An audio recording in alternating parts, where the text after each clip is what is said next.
इष्टान् भोगान् यो देवा दास्यन्ते यज्ञभाविताः तैर्दत्तान् प्रदायेभ्यो यो भुङ्क्तेस्तेन एव सः। अर्थात यज्ञ से पुष्ट हुए देवता भी तुम लोगों को कर्तव्य पालन की आवश्यक सामग्री देते रहेंगे। उन देवताओं की दी हुई सामग्री को दूसरों की सेवा में लगाए बिना जो मनुष्य उपभोग करता है वह चोर ही है। कहने का भाव यह है कि हिंदू संस्कृति का एकमात्र उद्देश्य मनुष्य का कल्याण करना है। इसी उद्देश्य से ब्रह्मा जी मनुष्य को निस्वार्थ भाव से अपने अपने कर्तव्य के द्वारा एक दूसरे को सुख पहुँचाने की आज्ञा देते हैं। परिवार में भाई बहनें माताएं आदि सब के सब कर्म करते ही हैं, परंतु उनसे बड़ी भारी भूल यह होती है कि वे कामना ममता आसक्ति स्वार्थ आदि के वशीभूत होकर कर्म करते हैं। अतः लौकिक एवं पारलौकिक दोनों ही लाभ उन्हें नहीं होते, प्रत्युत हानि ही होती है।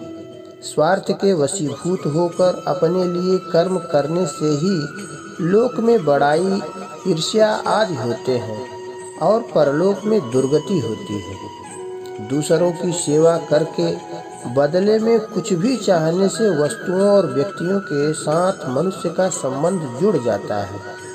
किसी भी कर्म के साथ स्वार्थ का संबंध जोड़ लेने से वह कर्म तुच्छ और बंधन कारक हो जाता है। स्वार्थी मनुष्य को संसार में कोई अच्छा नहीं कहता। चाहने वाले को कोई अधिक देना नहीं चाहता।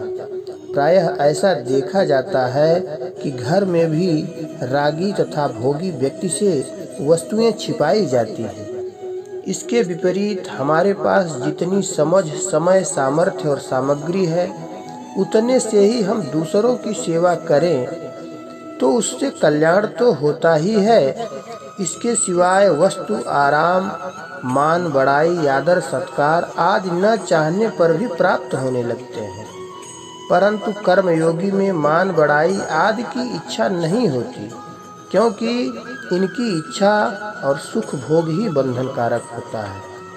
मुझे सुख कैसे मिले, केवल इसी चाहने के कारण मनुष्य कर्तव्यच्युत और पतित हो जाता है। अतः दूसरों को सुख कैसे मिले ऐसा भाव कर्मयोगी को सदा ही रखना चाहिए। घर में माता पिता भाई बहन स्त्री पुत्र आदि जितने व्यक्ति हैं उन सभी को एक दूसरे के हित की बात सोचनी चाहिए। प्रायः सेवा करने से एक भूल हो जाती है कि वह मैं सेवा करता हूँ, मैं वस्तुएं देता हूँ, ऐसा मानकर झूठा अभिमान कर बैठता है। वस्तुतः सेवा करने वाला व्यक्ति सेव्य की वस्तु ही सेव्य को देता है। जैसे माँ का दूध उसके अपने लिए न होकर बच्चे के लिए ही है, ऐसे ही मनुष्य के पास जितनी भी सामग्री है वह उसके अपने लिए न होकर दूसरों के लिए ही है।